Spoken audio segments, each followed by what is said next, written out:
तो दोस्तों आज हम जिस मूवी के बारे में बात करेंगे, इस मूवी में एक सीरियल किलर है जो कि हर 3 दिन में एक लड़की का खून कर रहा है। ये एक क्राइम थ्रिलर मूवी है। मैं गारंटी के साथ कह सकता हूँ आपको ये मूवी बहुत अच्छा लगेगा और इस मूवी का IMDb रेटिंग 8.5 है। तो दोस्तों वीडियो शुरू करने से पहले आप सबको मेरी तरफ से बहुत बहुत धन्यवाद, क्योंकि आपने मेरे पिछले वीडियो को जिस तरह से प्यार दिया है, उम्मीद करता हूँ आप मेरे आगे के वीडियो को भी इसी तरह से प्यार देंगे। तो चलिए हम वीडियो शुरू करते हैं और साथ मिलकर देखते हैं। वीडियो की शुरुआत में हम देखते हैं 2 पुलिस वाले रात को पेट्रोलिंग कर रहे होते हैं। तभी उनकी गाड़ी अचानक बंद पड़ जाती है और उनमें से एक हल्का होने के लिए झाड़ियों की तरफ जाता है और अचानक उसकी नजर किसी चीज पर पड़ती है और वो डर के वहाँ से भाग जाता है। और थोड़ी देर बाद हमें पता चलता है वो एक लड़की की लाश होती है। उसकी गर्दन में कट मार्क हैं और उसकी बाल को खींच के उसके पैर के साथ बांधा गया है। और 2 पुलिस वालों की बातचीत से हमें ये भी पता चलता है कि कुछ दिन पहले भी बिल्कुल ऐसे ही एक लाश पुलिस वालों को मिली थी, जहाँ पे भी एक लड़की को इसी तरह से मारा गया था और उसकी भी बाल को खींच के उसके पैर के साथ बांधा गया था। फिर लोकल पुलिस को इस केस से हटा के SP लोकनाथन के टीम को दिया जाता है। SP लोकनाथन के टीम पे होते हैं प्रकाश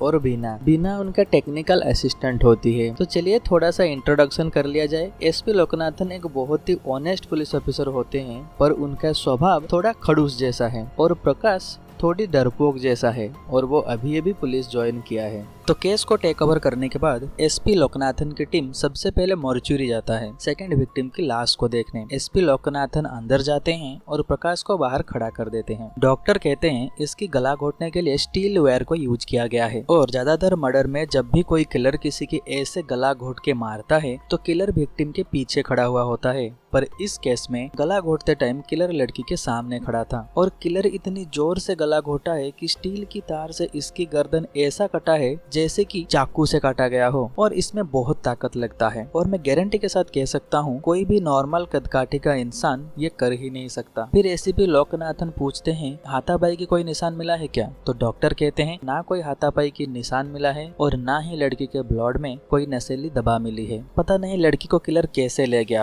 हो सकता है ये दोनों पहले से ही एक दूसरे को जानते हों। फिर हम देखते हैं SP लोकनाथन प्रकाश को अंदर बुलाते हैं। तो दोस्तों प्रकाश का ये पहला केस था। इससे पहले उसने कभी सड़ा हुआ या फिर ऐसे कटा हुआ डेड बॉडी इतने करीब से नहीं देखा था, इसीलिए वो यहाँ पे ज्यादा देर तक नहीं रुक पाता। उसको उल्टी आता है और वो बाहर चला जाता है। जैसे कि हमें पता है SP लोकनाथन थोड़ा स्ट्रिक्ट टाइप के पुलिस ऑफिसर थे, तो वो प्रकाश का ये हालत देख के उसे कहते हैं तुम एक काम करो, इस केस को यहीं छोड़ के वापस चला जाओ, क्योंकि मैं यहाँ पे केस सॉल्व करने के लिए आया हूँ, तुम्हें हर चीज सिखाने के लिए नहीं आया हूँ।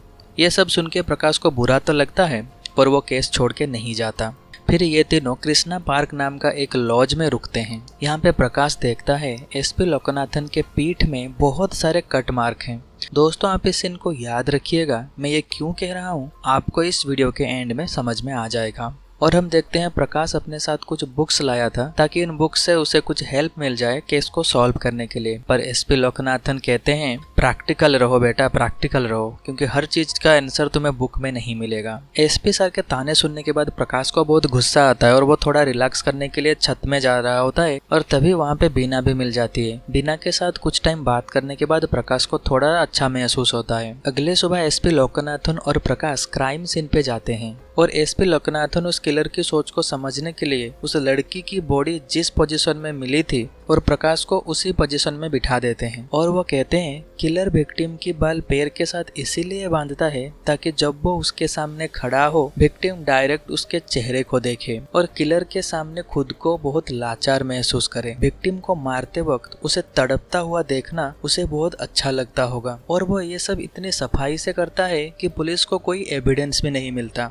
तभी एक हवलदार आके SP लोकनाथन को कहता है सर पुलिस को अभी एक और लड़की की बॉडी मिली है, इस लड़की को भी उसी तरीके से मारा गया है जैसे बाकी 2 लड़की को मारा गया था। और हम देखते हैं प्रकाश को यहाँ पे छोड़ के SP लोकनाथन कमिश्नर ऑफिस जाते हैं। फिर प्रकाश और वो हवलदार साथ मिलकर पूछताछ करते हैं तो पता चलता है इस लड़की का नाम सयोनी है। ये फ्री टाइम में एक NGO में गरीब बच्चों को पढ़ाती है। कल भी पढ़ाने के लिए गई थी लेकिन वापस नहीं आई। फिर प्रकाश उस NGO में जाके पूछताछ करते हैं तो पता चलता है कल रात 8 या 8:30 बजे वो यहाँ से निकल गई थी। उसकी स्कूटी यहाँ पे स्टार्ट नहीं हो रही थी, लेकिन फिर भी वो उसे धक्का लगा के ले गई थी। प्रकाश पूछते हैं यहाँ पे आसपास कोई गैरेज है क्या, क्योंकि अगर उसकी स्कूटी खराब थी तो वो उसे ठीक करने के लिए गैरेज तो लेके ही जाएगी। उसके बाद वो सबसे नजदीक वाला गैरेज पे जाते हैं और वहाँ पे काम करने वाले बंदे को पूछते हैं कल रात यहाँ पे कोई स्कूटी आया था क्या। तो वो बंदा कहता है अरे सर, हम यहाँ पे 4 व्हीलर वाला गाड़ी को ठीक करते हैं, यहाँ पे स्कूटी नहीं ठीक करते। फिर हम देखते हैं इस गैरेज के एक कोने में एक कार खड़ी थी और वो जैसे ही पीछे हटती है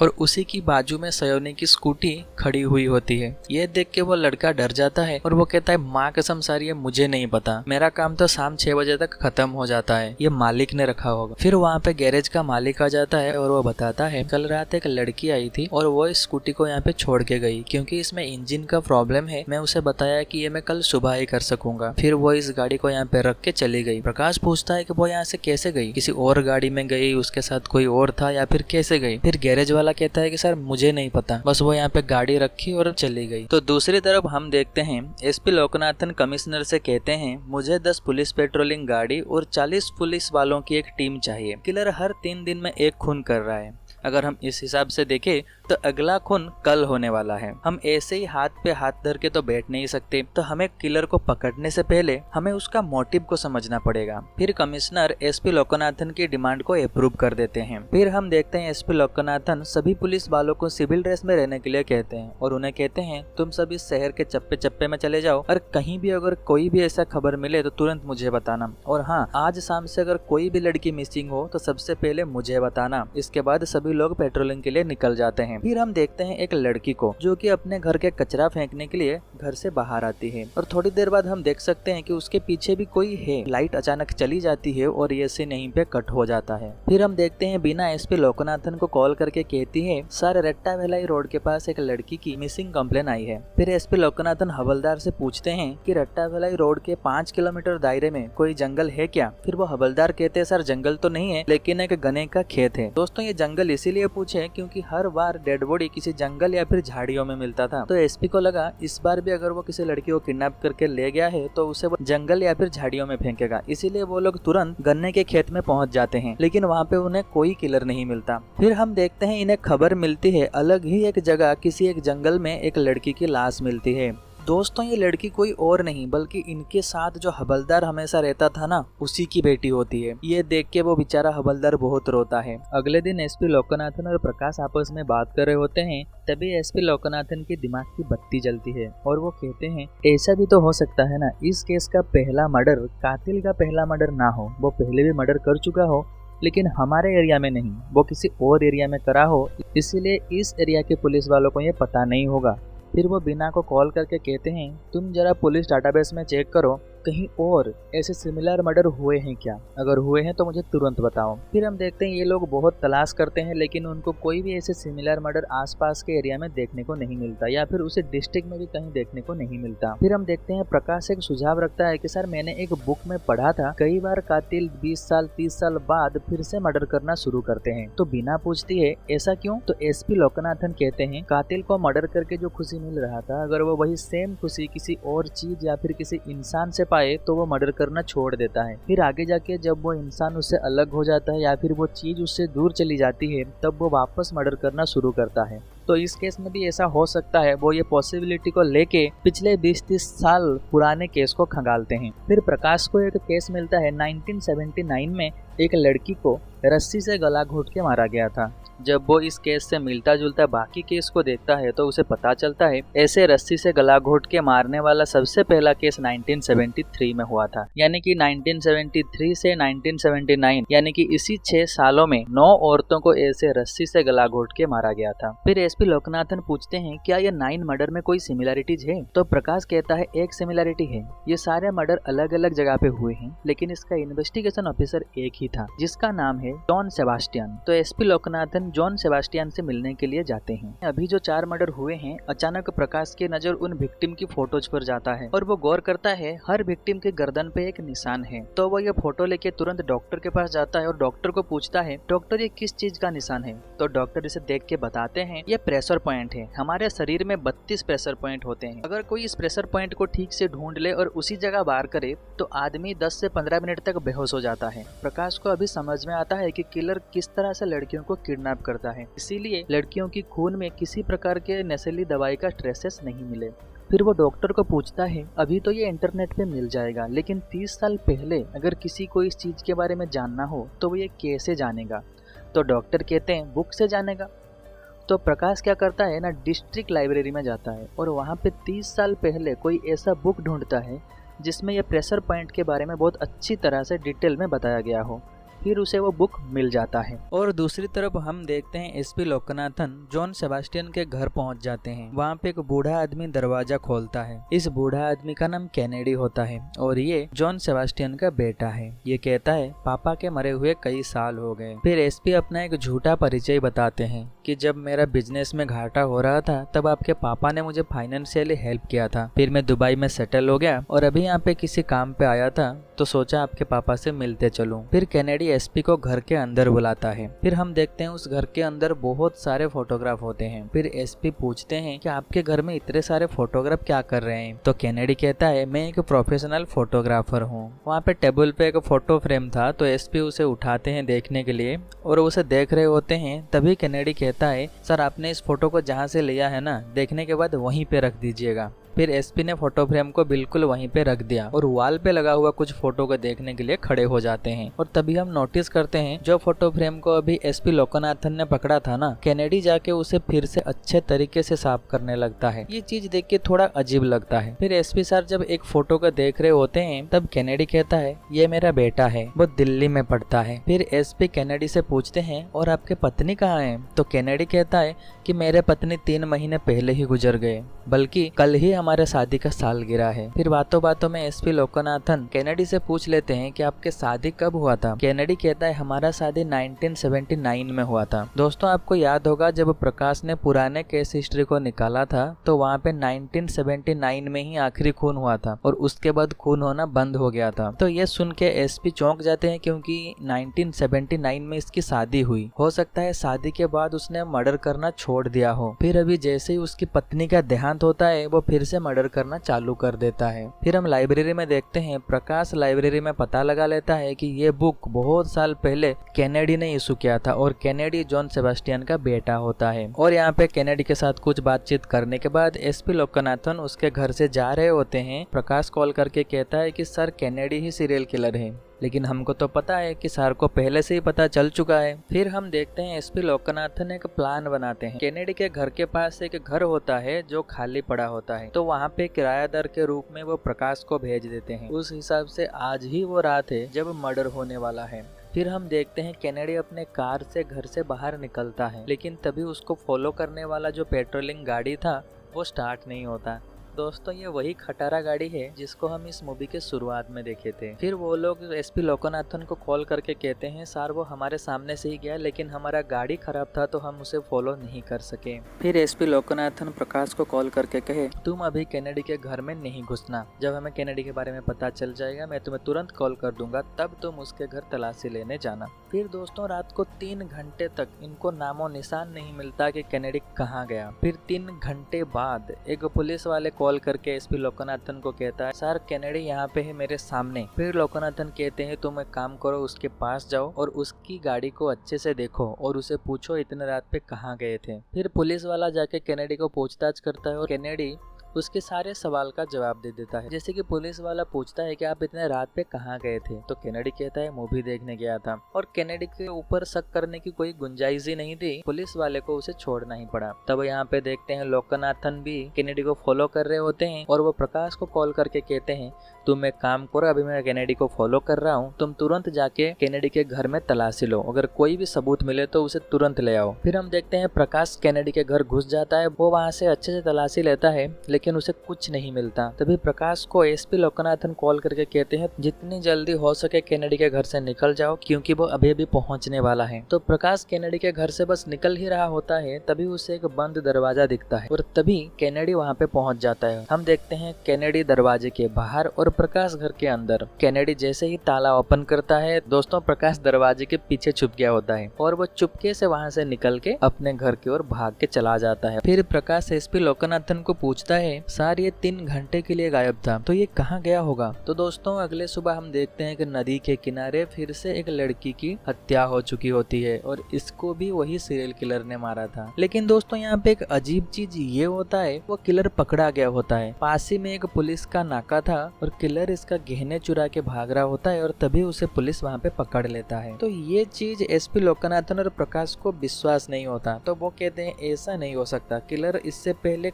किसी भी लाश से किसी भी प्रकार का गहना नहीं चोरी किया था, तो ये तो कोई चोर भी हो सकता है ना। बीना कहती है ऐसा नहीं है, वो खुद कबूल किया है कि ये सारे खून उसी ने किया है। तो दोस्तों टेक्निकली ये केस यहाँ पे क्लोज हो जाता है। एसपी लोकनाथन के टीम का यहाँ पे काम खत्म हो जाता है, उनको वापस जाना होगा। लेकिन एसपी लोकनाथन और प्रकाश डिसाइड करते हैं कि वो यहाँ से नहीं जाएंगे, असली किलर को पकड़ के ही जाएंगे। और बिना डिसाइड करती है कि वो चली जाएगी, लेकिन कुछ काम है 2-3 दिन में निपटाने के बाद जाएगी। और फिर हम देखते हैं जिस बंदे को पुलिस वाले ने पकड़ा था और जिसने कहा था कि मैं किलर हूँ, वो कोर्ट में सुसाइड कर लेता है। फिर हम देखते हैं रात को एसपी लोकनाथन और प्रकाश केनेडी को फॉलो करते हैं और केनेडी जाके एक सुपरमार्केट में रुकता है और अंदर कुछ खरीदने के लिए जाता है। तो एसपी प्रकाश को कहते हैं कि भाई तू अंदर जा, हम इस बार इसको नहीं खो सकते, नहीं तो ये सुपरमार्केट से भी कहीं पे गायब हो जाएगा। फिर प्रकाश उसको फॉलो करते हुए सुपरमार्केट के अंदर जाता है तो चारों तरफ देखता है तो उसको वहाँ पे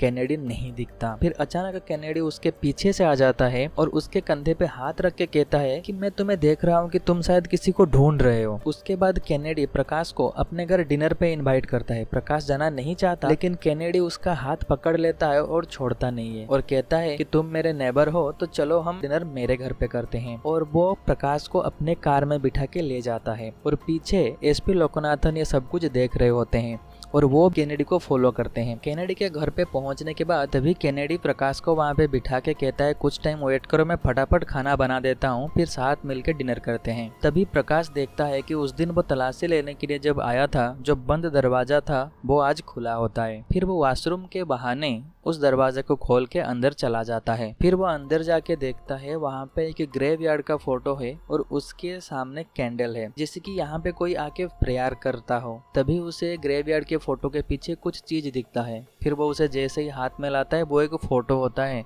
तो दोस्तों 1979 में जिसका मर्डर हुआ था ये उसी का फोटो होता है। और तभी अचानक पीछे केनेडी आ जाता है और वो प्रकाश के ऊपर हमला करता है और पूछता है तुम कौन हो। तो प्रकाश कहता है कि मैं पुलिस से हूँ। तो केनेडी उसी तरह से प्रेशर पॉइंट का हमला उसके गर्दन पे करता है और प्रकाश वहाँ पे बेहोश हो जाता है और उसके मुंह, हाथ, पैर और सब कुछ बांध देता है। और तभी केनेडी के घर के बाहर एसपी लोकनाथन आ जाते हैं। फिर केनेडी जाके वहाँ पे दरवाजा खोलता है। फिर एसपी लोकनाथन केनेडी को गन दिखा के घर के अंदर आ जाते हैं और प्रकाश को छुड़वा लेते हैं और केनेडी के हाथ में हथकड़ी लगा देते हैं। फिर वो जब ग्रेवयार्ड की फोटो को हटाते हैं तो पीछे और 8 ऐसे औरतों की तस्वीर मिलती है। फिर वो केनेडी को इसके बारे में जब पूछते हैं तो केनेडी कहता है कि मुझे कुछ नहीं पता। और तभी केनेडी का बेटा उसे कॉल करता है। तो एसपी लोकनाथन कहते हैं तो फिर ठीक है, तुम नहीं बताते हो तो मैं तुम्हारे बेटे से पूछ लेता हूँ। तो केनेडी कहता है मेरे बेटे को बिल्कुल इस बारे में कुछ नहीं बताइएगा, क्योंकि उसे इस बारे में कुछ पता नहीं है और मुझे मेरे बेटे से बात करने दीजिए, क्योंकि अगर मैं उससे बात नहीं करूंगा तो वो टेंशन हो जाएगा। तो और बात करने के बाद केनेडी बोलना शुरू करता है। केनेडी कहता है कि मेरे और मेरे बेटे के बीच में बहुत सारा प्यार है, मैं उसे प्यार करता हूँ और वो भी मुझे प्यार करता है, लेकिन मेरे और मेरे पिता के बीच में ऐसा नहीं था। मेरे पिता मुझे हमेशा छोटे मोटे चीज के लिए बहुत मारते थे, जैसे कि अगर खाना परोसते समय कुछ खाना नीचे गिर जाता था तो तब भी मुझे मारते थे। अगर किसी चीज को साफ करते वक्त थोड़ा सा कहीं पे मैल रह जाता था तो तब भी मुझे मारते थे। यानी कि हर छोटी मोटी चीज में मेरे पापा मुझे बहुत मारते थे। मैं बहुत कोशिश किया कि मैं मेरे पापा का एक अच्छा बेटा बनूं, लेकिन मैं ये कभी नहीं बन सका। मेरा बचपन मेरे पापा से डरते हुए बीती है, क्योंकि मुझे डर लगता था कि कभी भी मेरे पापा आ जाएंगे और मुझे बहुत मारेंगे। एक दिन मैंने स्कूल बंक करके एक जगह पे बीड़ी पी रहा होता हूँ, तभी एक लेडी कांस्टेबल मुझे देख लेती है। तो मैं उसे रिक्वेस्ट करती हूँ, प्लीज आप मेरे पापा को इस बारे में मत बताइए वरना वो मुझे मार डालेंगे, लेकिन वो नहीं सुनती। तब मुझे उसे मारना पड़ता है। तो पहली बार खून मैंने डर के मारे किया था। इसके बाद जब भी पापा मुझे मारते थे, मैं इस गुस्से को निकालने के लिए किसी औरत को मार देता था। अंदर से मुझे भी बुरा लगता था, क्योंकि मैं जानता हूँ मैं मासूम औरतों को मार रहा हूँ, और मैं हमेशा उनके लिए प्रेयर भी करता था। मैं उन्हें मारना नहीं चाहता था, मुझे मेरे पापा की वजह से ही उन्हें मारना पड़ता था। मुझे खून बिल्कुल पसंद नहीं था, और मरते वक्त लोगों के आंखों में जो डर होता है, ये दुनिया का सबसे खतरनाक चीज़ होता है। मैं उसे बिल्कुल देख नहीं पाता था, इसलिए मैं रस्सी से गला दबा के उनको मारता था, ताकि मुझे ये सब देखना ना पड़े। एक बुक से मैंने सीखा कि कैसे प्रेशर पॉइंट पे मारने से कोई बेहोश हो सकता है। कई बार मैंने सोचा है, इन मासूम औरतों को मारने के अलावा अगर मैं मेरे पापा को ही मार दूंगा तो मुझे इनको मारने की कोई ज़रूरत नहीं। लेकिन मैं उतना हिम्मत जुटा नहीं पाया। लेकिन अचानक एक दिन मेरे पापा को हार्ट अटैक आया और मैं उन्हें मरने दिया, डॉक्टर को नहीं बुलाया। तो मेरे पापा के मरने के बाद आज तक मैंने एक भी मर्डर नहीं किया, क्योंकि मैं मर्डर मेरे पापा के लिए ही करता था। तो ये सारी बातें सुनने के बाद प्रकाश को कुछ अजीब लगता है। केनेडी को खून देखने में अच्छा नहीं लगता था, और वो जिसको मारता था उसके आंखों को भी नहीं देख पाता था। जबकि अभी जो मर्डर हो रहे हैं उनके बाल को खींच के पैर से बांधा जा रहा है। जैसे कि एसपी सर ने एक्सप्लेन किया था कि कातिल चाहता है कि विक्टिम डायरेक्ट आई कांटेक्ट करे किलर के साथ, और विक्टिम के चेहरे में वो जो डर है उसको वो कातिल देखना चाहता है। और ये बात तो केनेडी के साथ मैच नहीं करता। तो प्रकाश एसपी सर को कहता है, सर कुछ तो गड़बड़ है। यहाँ पे जो सारे फोटोज हैं वो भी पुराने हैं, अभी के मर्डर के तो एक भी फोटो नहीं है। मुझे नहीं लगता अभी जो मर्डर हो रहे हैं वो केनेडी कर रहा है। तभी इनकी बातचीत सुन के केनेडी कहता है, मैंने तो न्यूज में देखा था कि किलर पकड़ा गया था और वो मर गया। फिर एसपी लोकनाथन उसे पूछते हैं कि क्या तुम किलर के बारे में कुछ जानते हो, अगर जानते हो तो फटाफट बता दो। केनेडी कहता है, करीब 3 महीने पहले मैं किसी काम से बाहर गया था, और जब मैं घर वापस आया तो मेरे घर के अंदर कोई था और वो मुझे पीछे से मार के मुझे कुर्सी पे बांध देता है। और वो कहता है, 30 साल पहले जब तुमने एक औरत को मारा था तो मैंने तुम्हें देखा था। वो औरत हमारे घर की काम वाली थी। फिर मैंने तुम्हारा पता किया और देखा तुम आम जिंदगी जी रहे हो, तुम्हें कभी पुलिस अरेस्ट ही नहीं किया। तो तुम मुझे बताओ ये तुमने कैसा किया, क्योंकि अभी मुझे भी वैसा करना है। उसके बाद केनेडी उसको सब कुछ बताता है, कैसे प्रेशर पॉइंट इत्यादि इत्यादि। तो ये सब जानने के बाद वो किलर चला जाता है। फिर एसपी लोकनाथन पूछते हैं कि वो किलर कौन है और कैसा दिखता है। तो केनेडी कहता है कि मैंने उसे कभी देखा नहीं है, और हाँ, मैं उसकी गाड़ी का एक साउंड सुना था जो कि बहुत ही अजीब था, जैसे किसी बच्चे की खिलौने वाले बंदूक से आते हैं। इतना कहने के बाद केनेडी प्रकाश को धक्का देके किचन के अंदर चला जाता है और दरवाजा अंदर से बंद कर देता है। उसके बाद वो इनको कहता है, प्लीज मेरे बेटे को कभी मेरे बारे में मत बताना। उसके बाद केनेडी गैस को ब्लास्ट करके वो सुसाइड कर लेता है। फिर प्रकाश कहता है कि मुझे मालूम है वो किस गाड़ी के बारे में बात कर रहा था। दोस्तों, आपको याद होगा जब सयोनी नाम का एक लड़की की मौत हुआ था जो कि एनजीओ में गरीब बच्चों को पढ़ाती थी, उसके इन्वेस्टिगेशन करते हुए प्रकाश के गैरेज में गए थे। तभी एक कार के पीछे स्कूटी थी। जब वो कार वहां से हटी थी तब जाके स्कूटी दिखी थी। तभी वो कार जब पीछे जा रही होती है तो बिल्कुल बच्चों के खिलौने वाले बंदूक के जैसे ही साउंड होता है।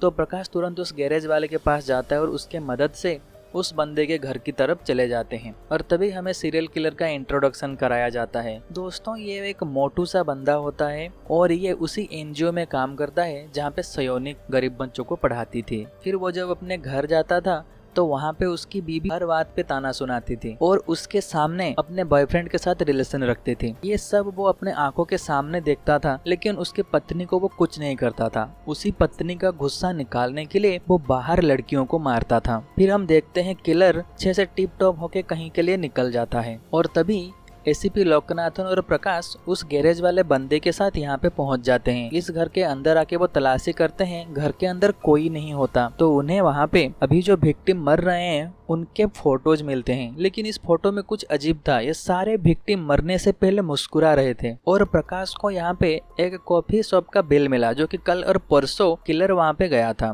तो वो वहाँ से कॉफी शॉप के लिए निकल जाते हैं और रास्ते में जाते हुए टिम की फोटो को एसपी लोकनाथन देख रहे होते हैं तो वो एक बात नोटिस करते हैं, जितने भी लड़की का यहाँ पे इसने मर्डर किया था उन सभी के गाल में डिम्पल था, बिल्कुल इसकी बीबी की जैसे। यानी कि ये अपने बीबी का गुस्सा इन बेचारी लड़कियों को मार के निकालता था। एसपी लोकनाथन कहते हैं जब तक कोई जिंदा है उसका डिम्पल दिखता है और जब वो मर जाता है तो उसका डिम्पल नहीं दिखता, क्योंकि हमने सब लड़कियों को मरने के बाद देखा था इसलिए हमने डिम्पल को नोटिस नहीं किया। तभी प्रकाश कहता है मुझे लगता है इन लोगों का क्रिमिनल बनने के पीछे समाज का भी रोल है। अगर समाज इनको थोड़ा सा प्यार दे देता तो ये आज क्रिमिनल नहीं बनते। तो इसका ये बात सुनने के बाद एसपी लोकनाथन कहते हैं ये बड़ी बकवास सी बात तुमने कही है। ऐसा नहीं है कि समाज सब कुछ के लिए जिम्मेदार है। कोई क्रिमिनल बनेगा या फिर नहीं ये उसी का डिसीजन होता है, क्योंकि हर कोई जिसका बचपन बहुत बुरा बीता हो वो क्रिमिनल नहीं बनता, कोई पुलिस वाले भी बन जाते हैं। तो दोस्तों एक्चुअली एसपी लोकनाथन अपने बारे में कहते हैं क्योंकि उनका बचपन भी बहुत बुरा बीता है। वो कैसा बीता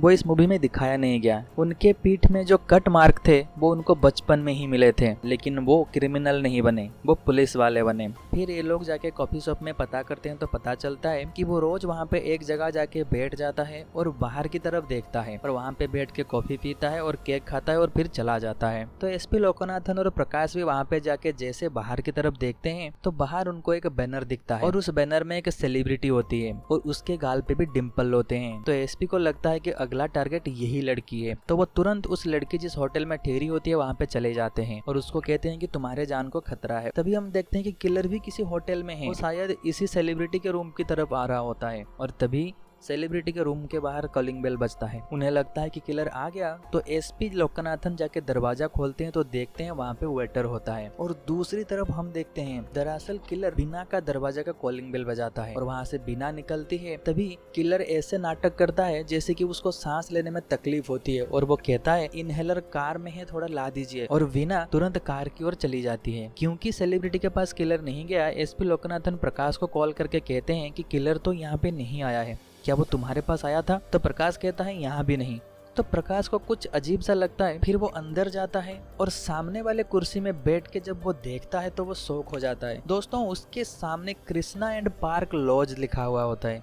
दोस्तों ये वही जगह है जहाँ पे एसपी लोकनाथन की टीम रहती थी। प्रकाश को तभी याद आता है कि बीना भी जब हंसती थी उसके गाल पे भी डिम्पल पड़ते थे। तो वो तुरंत बीना को कॉल करता है और कहता है तुम होटल में ही रुकना, तुम बाहर नहीं आना। लेकिन दोस्तों तब तक तो बीना बाहर आ चुकी होती है और तभी किलर उसको पकड़ के ले जाता है और उसका जो गाड़ी का बैक करने का जो साउंड है बच्चों की गन चलने जैसा, तो वो उसे सुन के प्रकाश जान लेता है कि किलर की गाड़ी यहीं थी। और तभी वहाँ पे एसपी लोकनाथन भी आ जाते हैं। फिर दोनों कार में उसको फॉलो करते हैं, लेकिन कुछ दूर जाने के बाद एक ऐसा जगह पड़ता है जहाँ से तीनों तरफ रास्ते गए हुए होते हैं। ये किलर किस तरफ गया है ये पता करना मुश्किल था। फिर हम देखते हैं किलर बीना को एक सुनसान एरिया में लेके गया होता है, उसके मुंह, हाथ और पैर को बांध देता है और इधर रास्ते में खड़े हुए एसपी लोकनाथन और प्रकाश इस सोच में पड़े हैं कि जाएं तो जाएं किधर। तभी उन्हें एक तरफ से कुछ पक्षी के साउंड आते हैं। दोस्तों क्या होता है कि रात को दरअसल पक्षी पेड़ पे सोए हुए होते हैं, अगर वो कहीं से उड़े हैं मतलब उस जगह में कुछ तो हुआ है। तो ये लोग उसी ओर चल देते हैं। वहाँ पे वो किलर के पास पहुँच जाते हैं और यहाँ पे एक फाइट होता है। तो किलर यहाँ पे एसपी लोकनाथन के प्रेशर पॉइंट में मार के उनको बेहोश कर देता है। फिर वो प्रकाश की ओर जैसे ही बढ़ता है प्रकाश उसको गोली मार देता है और इसी के साथ ये मूवी यहीं पे खत्म हो जाता है। तो दोस्तों उम्मीद करता हूँ कि आपको ये वीडियो अच्छा लगा होगा। अगर अच्छा लगा है तो हमारे चैनल को सब्सक्राइब जरूर करना और बेल आइकन को भी दबाना ताकि हम आगे जैसे वीडियो अपलोड करें आपके पास उसका नोटिफिकेशन आ जाए। और हाँ दोस्तों वीडियो अच्छा लगा या फिर बुरा नीचे कमेंट जरूर करना। तो दोस्तों मैं जानता हूँ आप सभी का मुझसे एक ही कंप्लेन है कि मेरा ऑडियो थोड़ा क्लियर नहीं आता। तो दोस्तों मैं आपको प्रॉमिस करता हूँ कि जैसे ही मेरे चैनल 1000 सब्सक्राइबर को क्रॉस करेगा, मोनेटाइज हो जाएगा, पेमेंट आने से पहले ही मैं एक अच्छा सा माइक्रोफोन ले आऊंगा। तब तक थोड़ा झेल लीजिए और उसके लिए मैं माफी चाहूंगा।